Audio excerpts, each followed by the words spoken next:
నిద్ర వస్తలేదు, ఏం చేద్దాం? గట్టి పెరిగేసుకుందాం, హ్యాపీగా నిద్ర పడుతుంది. అక్కడే నువ్వు పెరుగులో కాలేసావు. Night time, especially late night టైంలో నువ్వు పెరుగు తినడం వల్ల నీ స్లీప్ డిస్టర్బెన్సెస్ అవుతుంది, స్లీప్ సరిగా పట్టదు. అబద్ధం చెప్పకరా, పెరుగు చాలా లైట్ ఫుడ్ రా, అది తింటే కమ్మగా హాయిగా అరిగిపోతుంది. అప్పుడు నీ కడుపు మరిగిపోతుంది. అదేంది?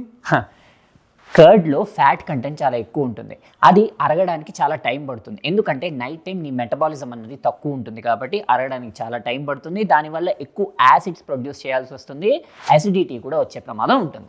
మరి అయితే ఇప్పుడు నేను రాత్రి పెరుగు తినరాదా? తినచ్చు, కానీ పడుకునే 3 hours ముందు తింటే చక్కగా అప్పుడు కర్డ్ కరిగిపోతుంది, మంచిగా నిద్ర పట్టేస్తుంది. అవునా? అయితే ఇప్పుడు టైం 10 అవుతుంది, ఇప్పుడు గడ్డ పెరుగు తిని 1కి పడుకుంటా. రే వీడికి అర్థం కాలే, కానీ మీకు అర్థమైంది కదా. లైక్, షేర్, సబ్స్క్రైబ్ చేసుకోండి. హెల్త్ ముఖ్యం బిగిలో.